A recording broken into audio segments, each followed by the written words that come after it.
Okay. So in the last class, we had looked at the amnion and the amniotic cavity, which are, and we also looked at how they are formed, where they are located, and so on. So as we know, the outer layer of the epiblast will form the roof of the amniotic cavity, that is the topmost part, and ultimately it will form the amnion, and the amniotic cavity will enlarge and gets filled with amniotic fluid. So that is the fluid which is present in this amniotic cavity. Now the functions of whole of this amnion or amniotic cavity and everything, including amniotic fluid, is the acting as a shock absorber for the fetus, and that is in general because fetus is a in growing stage and is a very delicate structure as such. So it should act like it should be protected from various kinds of shock. Shocks usually refers to not electrical one but the physical one, right, or mechanical one.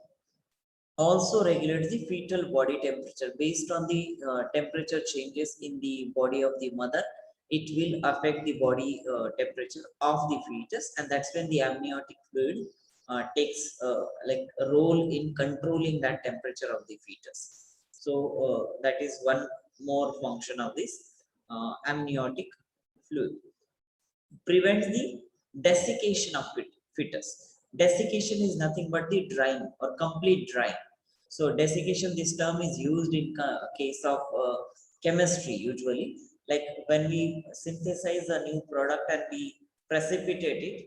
So we take out the solvent from it and make it completely dry. That is desiccation. So to avoid the desiccation of the fetus, now let's say if the amniotic fluid was not present there, then the fetus would be dry, right? And that is why it kind of prevents the uh, desiccation of the fetus, like not allowing the fetus to dry.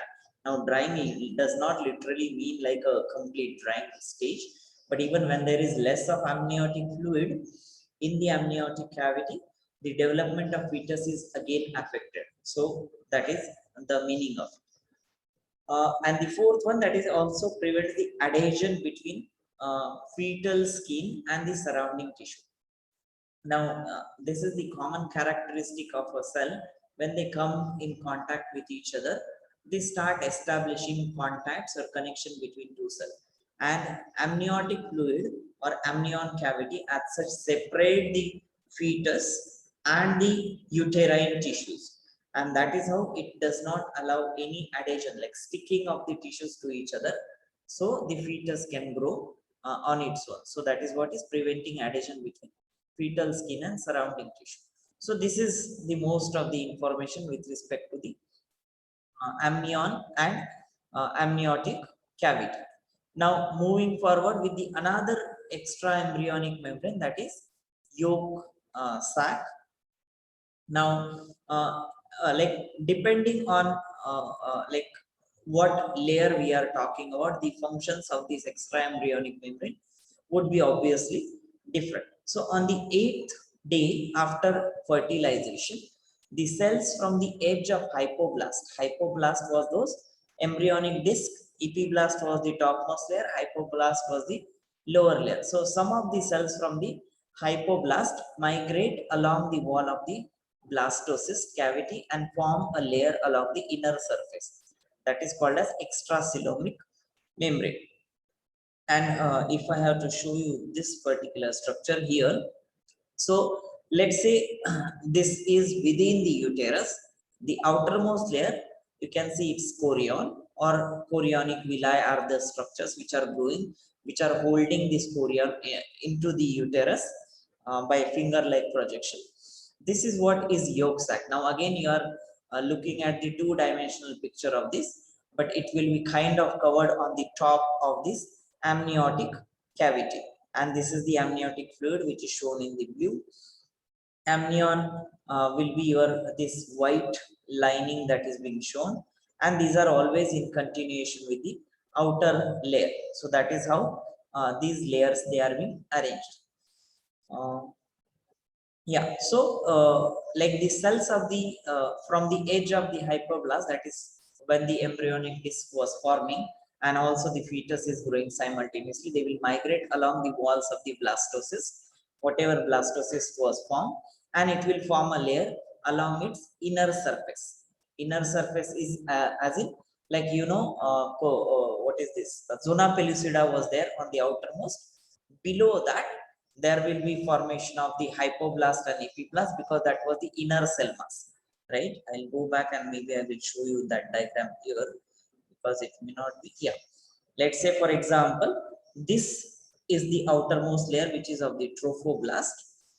Now, over the time, trophoblast will disappear after a certain stage, and this inner mass will be there, and the outermost cavity will be your of zona pellucida and so on, which is again disintegrating. And this inner mass, when it separates, when it differentiates around this mass, now ideally it would appear it is within zona pellucida and also within trophoblast layer, but by the time after 8th day, this layer might have disintegrated slowly. So the structure wise, they may not be there, but location wise, if you just talk of the location around this embryonal mass, this yolk sac after the amnion, right? Like not after, outside the amnion will be developed, and that is what you see in this diagram as well here. So this is the amnion, this is the yolk sac, and outside there will be your chorion. So there are like these different layers being present around the embryo. Now its cells become flattened. The cells of the yolk sac, they become flattened together with the no, sorry, not of the yolk sac, of the epiblast. Hypoblast. What am I talking about? So the cells of the hypoblast become flattened, and together with this hypoblast structure, these like the actual hypoblast structure, which is going to differentiate into the endoderm and mesoderm, right? So the some of the cells of hypoblast have separated, they become flat. The rest of the hypoblast structure is differentiating into endoderm and mesoderm. Now this particular structure together will form the walls of the yolk sac. That is the outermost layer around the yolk sac. In the human embryo, as such, this yolk sac is very small and it's almost empty. It's not completely empty, though it says so, because that is the main function of the yolk sac to be present. There will be some nutritious fluid which is like gathering inside the yolk sac from the uterine fluids. So, but yeah, it's almost empty, unlike the other cavities which are completely filled, and it decreases in size during the development. As and when the embryo starts growing further, it will keep decreasing, and at certain time point, it will disappear as well. So in the second and third week, yolk sac transfer the nutrient to the embryo, and during the fourth week, it forms the part of the gut, right? That is the intestine part. So over the time, it becomes smaller, and once it is completely smaller, it will form the at the end of fourth week, or sorry, during the fourth week, it will form the part of the gut. So there is nothing so important with the yolk sac as such. What you need to remember is it is formed from the sum of the cells of the hypoblast, which is growing around this amniotic cavity, and it forms like up to second and third week of after the fertilization, and during the fourth week, it will kind of merge with the gut forming cells and ultimately forming the gut of that particular individual cell. So that is the development of the yolk sac. When you say it forms part of the gut, is it like the whole thing is sucked inside, or just a part of it? You mean this yolk sac? Yes. So what usually happens is, now what we are looking at is already differentiated embryo. Before this stage is even yet to happen, it will still be mass of cells which are differentiating into something like where is it? Something like this, right? So this is still like what stage? It's like kind of where is the gastrulation stages? Yeah, it's almost 2 weeks, right? So in the second and third week, when the gastrulation is still happening, when the germ layers are still happening, the hypoblast and epiblast have just differentiated, and some of the cells will be always there forming this amniotic cavity or yolk sac cavity. So, and when this gut cavity, like I said, blastophore or this end of this spear, which has a little bit of opening, that is forming the gut at the end. And your yolk sac will also be part of these layers, right? And then what you get here, this is the complete opening, and the yolk sac will merge with these cells and continue the gut formation process. So that's what actually it means by this last statement. So what we ideally imagine looking at this diagram is the yolk sac is separate, which is outside the amnion, and the embryo is already grown to this much, and then the gut is forming. No, that is not the case.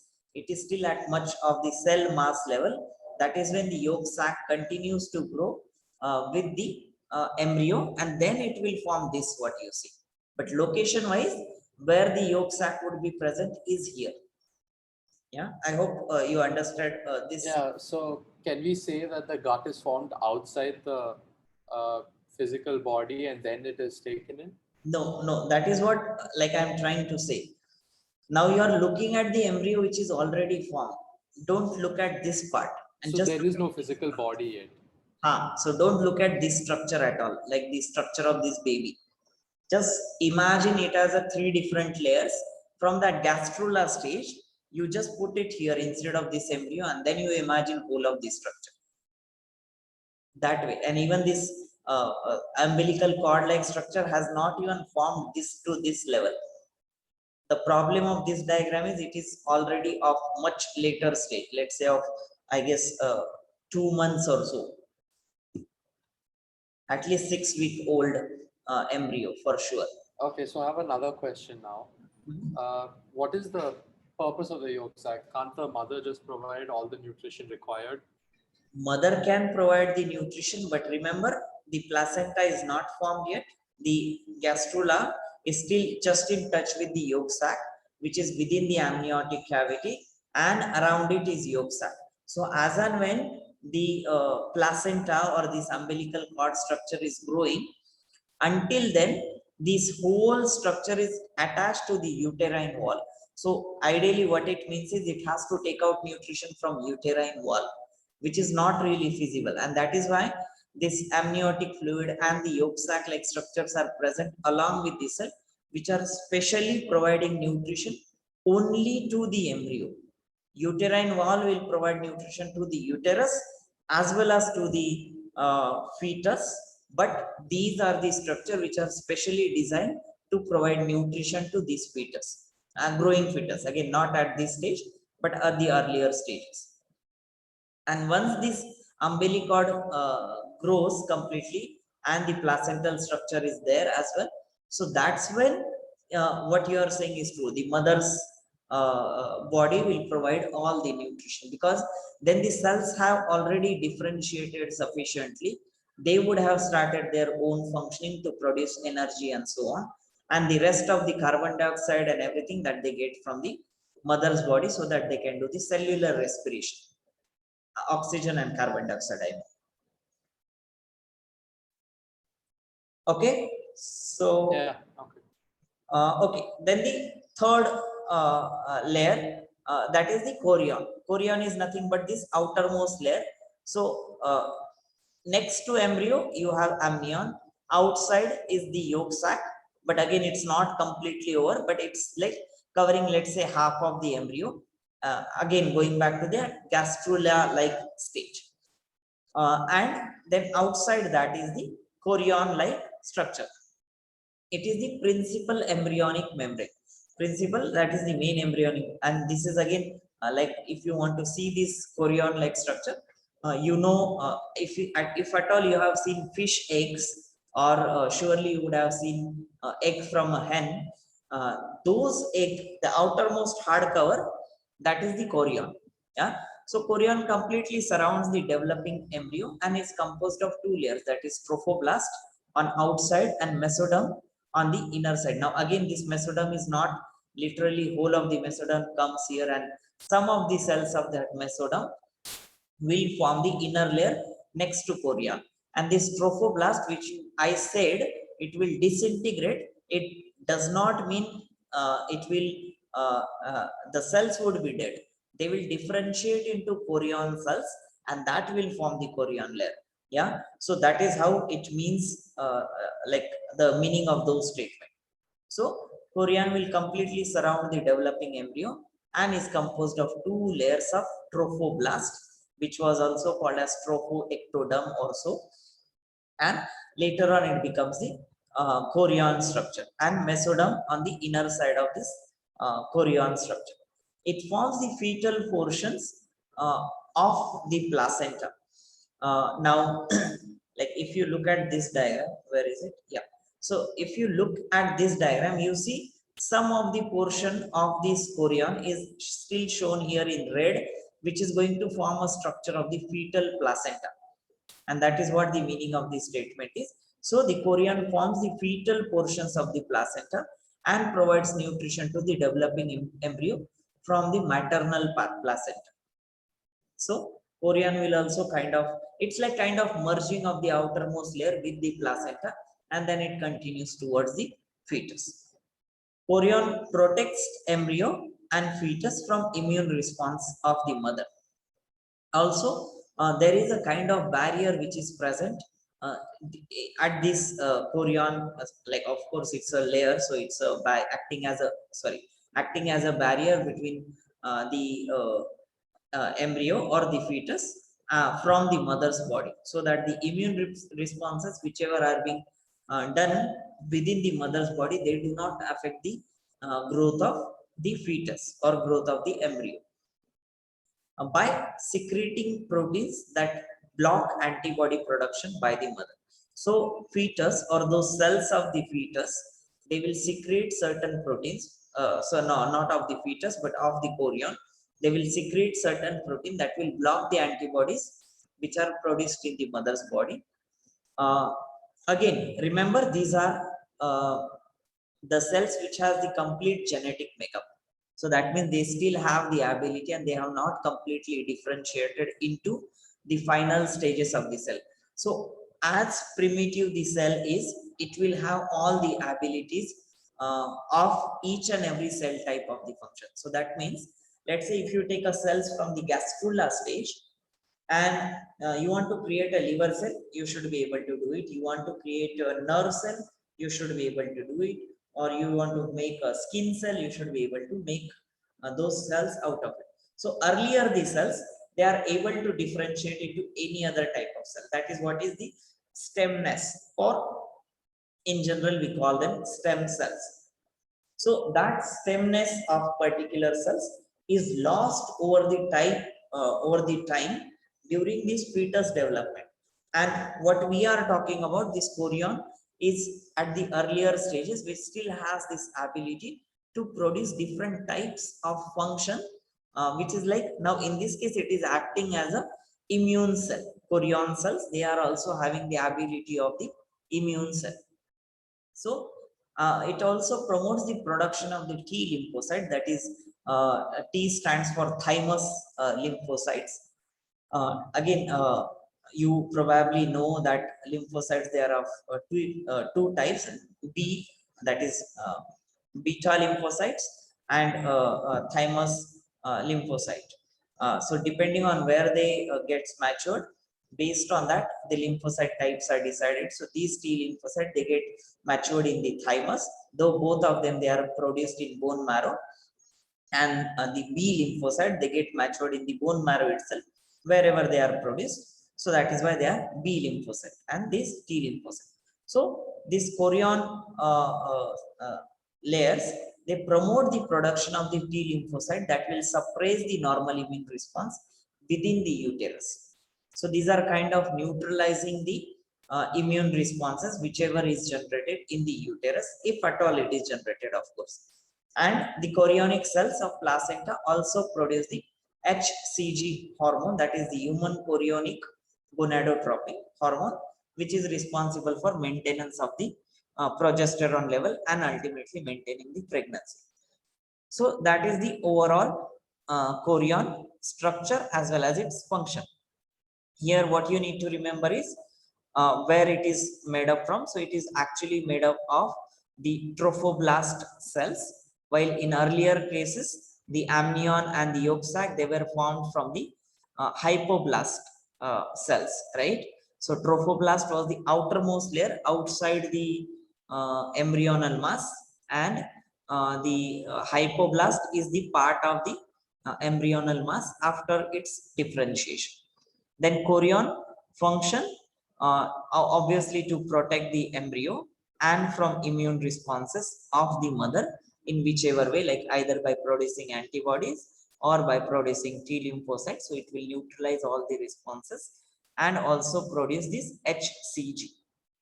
So that is what you need to remember here in the development of chorion. Yes, any question? Yes, sir. Sir, like chorion, so it's composed of mesoderm and trophoblast, right? Not composed of trophoblast and mesoderm. Some of the cells of mesoderm will help in forming a layer inside a chorion, and trophoblast is differentiating into chorion. Sir, but isn't there like ectoderm in between? No, again you are going to that same phase which we discussed last time. So the it's like they are just some of the cells, they are migrating around the trophoblast and they are forming. Like now if I go back to this stage, where is it? Yeah, here. Now imagine this is the trophoblast, right? This outermost layer, and the upper layer which you see here inside, which is more pinkish, that is epiblast, and this is hypoblast. Now these layer will differentiate into ectoderm, these layers will differentiate into mesoderm and endoderm, right? That is what. And some of the cells of this hypoblast, they will form the inner layer around this trophoblast, right? Because they are growing and they are multiplying. So some of the cells of this hypoblast, which is also forming the endoderm and mesoderm, will line from the inner side of this trophoblast, and this trophoblast structure is differentiating into chorion. That's how it will work. So you may not have this, and then when these cells have been differentiated, it will also form a layer outside this cell which is a part of chorion and not of the ectoderm as such. And ectoderm will not be outside it, because ideally it looks like that, but it won't be outside this uh, epiblast or ectoderm cells. Sir, like you said that the hypoblast, it like some cells they form an inside layer, right? But Inside the chorion, huh? but if they have to form a layer inside, they are already inside the ectoderm, right? So if they have to kind of line it from inside, won't they line the ectoderm instead of? What you are imagining is ectoderm has already formed a sphere. Within that, there is another layer of mesoderm, which is another sphere, and within that, there is another sphere, which is endoderm. That is not how it is. It is just something like this. And this is again a completely differentiated gastrula. When it is about to form, this is not a complete sphere. Complete sphere as in there is always an opening on this side, right? So this hypoblast cell means originally these would be hypoblast cells, right? They would be forming a layer like this outside. Are you getting it now? Like let's say if these cells decides to grow outside, they can grow like this around even outside the ectoderm. So it is not like a closed sphere. So, but why would the hypoblast grow outside? Wouldn't it like to go inside? I can't hear you. Voice is breaking for me. So, like, why would the hypoblast grow outside? Like, wouldn't it grow inside? See, that is the structural formation. Now you are assuming it as a complete sphere, then in that case you are true. But like I said, it's not a complete sphere at this stage. Where is it? Here. Where the epiblast and hypoblast, they have just formed some cell mass of the embryonal disc. And see, what we are seeing is we are looking at the very drastically different stages, right? If you look at the overall developmental phases, no, you will see that cell migration, how does it happen? And then you will see some of the cells from this layer will start moving out and form the chorion and structure like that. So it, like what we are because we are intermittently looking at these stages, probably it is getting a little difficult to imagine, but otherwise, like I said, only some of the cells will develop that outermost layer, and that is cell migration part. So mesoderm, ectoderm, and endoderm, they haven't differentiated yet properly. They have differentiated, but they have not formed this complete layer. Imagine only this part now, right, which was the embryonal mass, and they will slowly start growing over the time, right? So even if it is there, it will be only this much, right? Yes. So that way, if you look, then these cells, they have quite a lot of chance to grow outside. If you look at this structure already, then you would simply imagine, okay, there is so much to do for that trophoblast cells or hypoblast cells to go around this whole embryo. That is not the case. It's a very tiny gastrula in the earlier phases, which grows into what you are seeing here. Okay, so before they can properly take shape, some mesoderm cells have already separated and gone outside. Yeah, Okay. some of the cells will always be there at the edge, right? Like here you can see some of the cells are at the edge of these layers. Okay, sir. Huh. So that's the overall formation of the extra embryonic membranes, which included your amnion, chorion, and the yolk sac layer. Now moving to the final like the embryo to fetus, there are just some of the concept that I feel we missed on. So there is a little difference in embryo and fetus, though we had been using it alternatively kind of. So up to the 2 month of the stage, we call it embryo, right? So starting from fertilization to 2 months, which is kind of 8 week, we call it embryo because that is the time the like organs, they have not started developing. I mean, it has, or rather it has just started developing because it's 6 to 8 week. That's when the organ starts popping out as in some mass of the cell has started growing at that particular place. So up to that stage, it is called as embryo, which is up to 2 months or 8 weeks.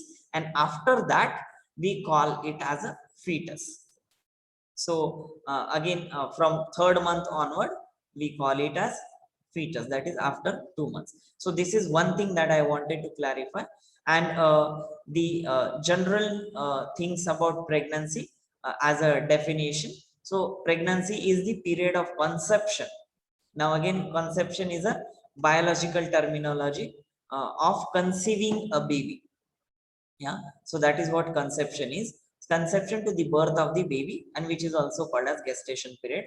And here the placenta would obviously play a very important role, as it will provide the nutrition to the fetus from the mother circulatory system. So they are like kind of interconnected. So as and when the fetal circulatory system is developing, the mother will provide the nutrition from the placenta to the fetus, and then it will merge finally with the fetal circulatory system, and over the time it will stop, while the fetus will grow on its own, just taking some of the nutrition from the mother.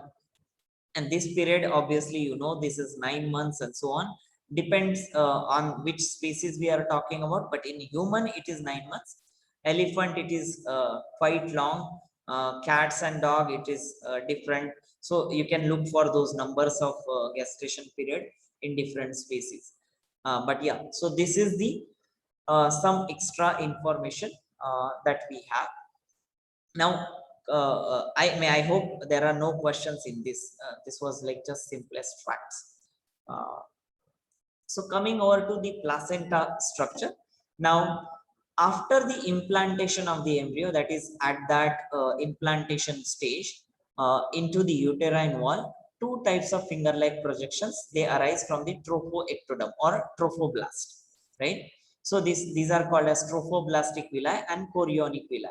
So that is ultimately, they will merge over the time later. So the uterine wall in contact with the chorionic villi will develop crypts. Crypts is nothing but like up and down structure, like groove-like structure on depressions to develop an intimate contact with the embryo. Like, and this I had mentioned, like they interdigitate. That is the terminology. Like that means these are the two finger-like projection, let's say, of the uterine wall and of the chorion, and then they will merge with each other, like holding on each other. And this intimate connection between the chorionic villi of the embryo and the uterine wall of the mother is called as placenta. So that is the connection between. Now what we imagine of placenta is only one tube-like structure from the uterus, not necessarily at the start. Later on, what you have is one longer tube from fetus to the uterine wall. But at the earlier stages, when this connection is establishing between the embryo and the uterine wall, there will be many finger-like projection holding onto each other, and that is what is the start of the placenta. It forms the structural and functional unit between embryo and mother. Obviously, the placenta is connected to embryo through umbilical cord, and again, this is another structure which is going to merge later. So umbilical cord, it's referred to another tube-like connection. I mean, I don't know how to explain it otherwise. So it is connected, the placenta is connected to the embryo through umbilical cord. Let's say you can in a way call placenta or the umbilical cord is the part of the placenta. Yeah, that way you can say it, and which helps at least in the earlier stages, which helps in the transport of substances to and from the maternal body and embryo. So again, the same function like the placenta. The part of the placenta contributed by the chorion of the fetus is called as fetal chorionic placenta. That means you see these chorionic villi, they will form this fetal chorionic placenta because the chorion has contributed to that formation of placenta. And the one that is contributed by the mother's uterine wall is called a maternal placenta, or what is also called as deciduum. Now what it actually means is, now there are two bodies which has to establish connection, so they are growing further towards each other. So half part will be given by, let's say, fetus, and the other half part will be given by the uterine wall in terms of finger like projections. They will establish the contact and then they will grow into a tube like structure. So that half part which is given by the uterine wall is the maternal placenta, or also called decidua, and the half part which is given by the fetal chorionic placenta, half part which is given by the chorion will be called as fetal chorionic placenta. I hope this last part is clear to you. Ultimately, they are one structure of the placenta. Just because the cells would arise from two different sides, they are called differently, but otherwise it combines into one whole structure of the placenta itself. Okay, would you have any question before I go into the functions of placenta? So, Yes. so like the trophoblastic and chronic villi, they emerge directly from the outermost layer, right? Correct. So, and the villi, they join with the villi of uterus to form the placenta. Right. So it says that placenta is connected to the embryo through umbilical cord. Right. So placenta is the structure where the villi have met, and that's directly connected to the wall of the outermost layer of the embryo. Right. So for that matter, I know where you are going to, why it is called umbilical cord, where it should be either part of the fetal chorionic placenta. Am I right? Yes, like where is the umbilical cord? That It's ultimately this one only, just a part of it rather. See, this is talking about embryo stage. This is talking about the fetal stage. Now you get the difference. At the earlier stages, when this is yet to like completely differentiate, earlier it is called as umbilical cord. When it will completely form the complete placenta structure, it will convert into the fetal chorionic placenta, which is nothing but the same structure, just differentiating from embryo to fetus. So when the doctors like they have to cut the umbilical cord, they are not cutting the umbilical cord; they are cutting the fetal chorionic placenta. In a way, that is umbilical cord only, right? These are technical terms, right? If we say, if the doctor says to you, oh, I am going to cut your fetal chorionic placenta, probably people will be surprised. What exactly is he cutting? So instead, people prefer these common terminologies, which is we call it as umbilical cord. I will show you the difference actually in the structure. I don't have the diagram here to show you, but I will post it later. That diagram should clarify this doubt. Yeah. So, but like, shouldn't the doctor cut the placenta then? Like, why only aim towards the embryo side? Actually, they cut at both the places.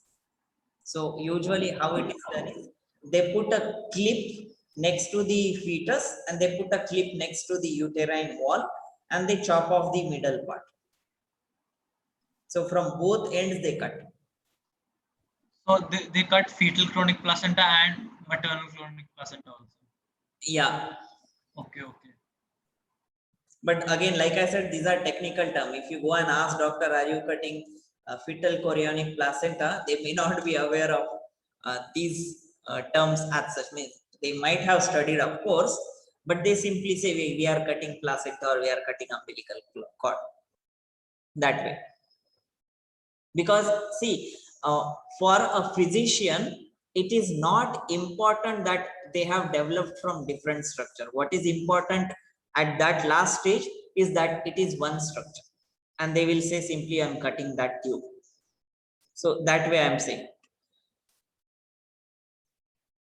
Okay, so then I'll move forward with respect to the functions of placenta. Of course, you know quite a lot of functions. Whatever it does in the mother's body, it has to do with the fetus body as well. And this includes transport of nutrient, transport of gases, removal of excretory products. So over the time, until the fetus has developed its complete like setup as such in term with respect to the excretion, all the products, they are removed from the mother's body itself, right? Because through the placental structure. Immunity, this is again, mother's blood has certain antibodies. They will be passed on to the fetus, and that is what is called as passive immunity. And then the fetus is being protected from the diseases due to the passive immunity that is coming from the mother's body. The storage organ, it also stores glycogen before the liver is formed, because obviously some of the placental cells, they are responsible for this glycogen storage. So and this is again talking about the earlier stages of the fetal development, right? In later stages, obviously fetus is just extracting the nutrition from the blood of the mother, and then it is performing its own metabolic processes. But until then, it acts as the storage organ, and it most importantly serves the endocrine function. So these like functions, they are quite common. These are something very specialized functions of the placenta, that is endocrine function. Secretion of human chorionic gonadotropin.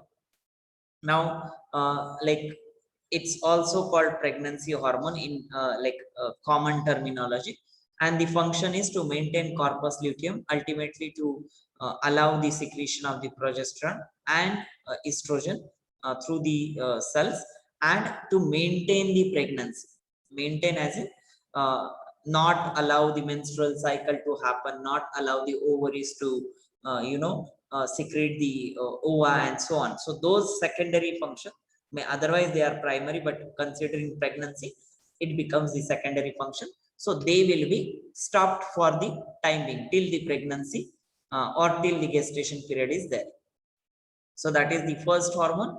Then chorionic thyrotropin. Now those chorionic cells, they will also secrete obviously chorionic cells, that means the chorionic placenta part will secrete the thyrotropin, which will stimulate the mother's thyroid gland. So fetal or the placental part will secrete this thyrotropin, which will go and act on the mother's thyroid gland, and it will secrete the thyroid hormone.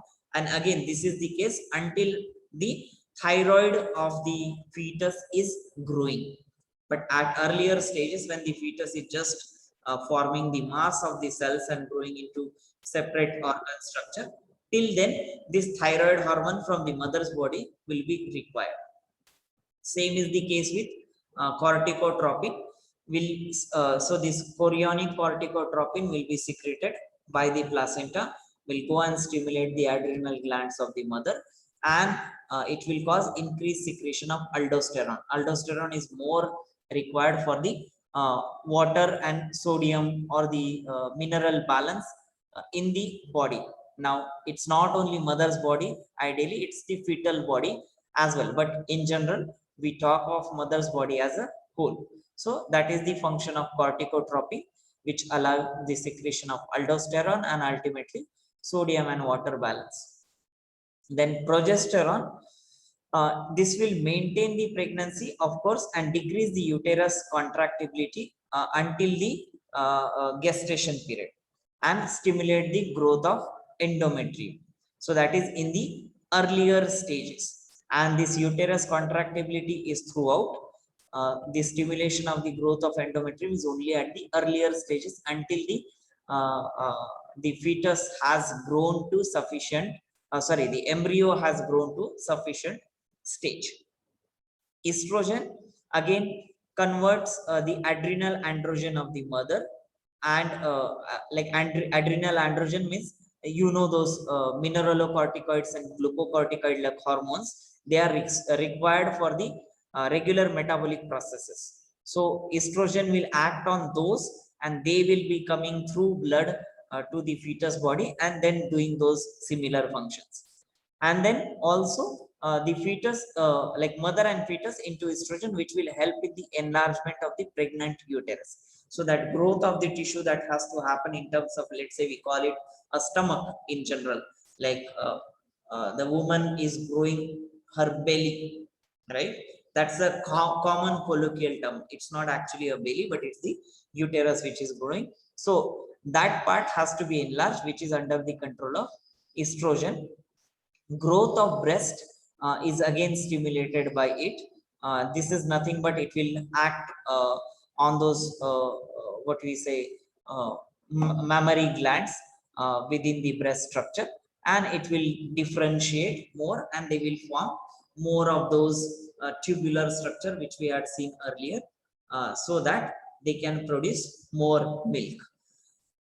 Then growth of genitalia, again this is growth of genitalia refers to the like working on the mother's reproductive structure, as well as helping in the growth of the fetal reproductive structure, whether male or female. Certain hormones, they are required for the growth of this reproductive structure, so that will happen simultaneously. and in relaxing the pelvic ligaments in the mother. So again, this is at the birth time, this pelvic ligaments has to be loosened up so that the baby can come out through the vagina, and ultimately for the like delivery. During that time of delivery, this has to happen. Again, if you go into details of these functions, it will take a really long time, but as of now, what you should understand is just the basics of function. What does it do? And you need not go into that each details of it. But yeah, if you have a question, please feel free to ask. Then human placental lactogen, which is short form as HPL. It stimulates the growth and development of the breast in combination with estrogen. It's not only estrogen. So then it will help the development and the growth of the breast structure and decrease the insulin sensitivity of the mother to reduce the glucose utilization. That means less expression of the insulin receptor within the fetus, so that more glucose remains in the body, and so more glucose can be utilized for the purpose of growing fetus. So that is the overall meaning of that statement, and that is controlled by this human placental lactogen. And relaxing, which is the name itself says, it will soften the connective tissue of the pubic symphysis, so that pubic bone is kind of loosened up and allowing the child to come out during the delivery.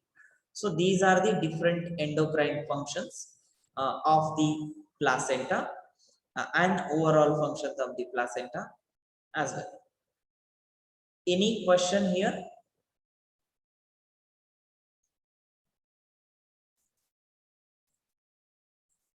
Okay, so I assume this part is clear to everyone.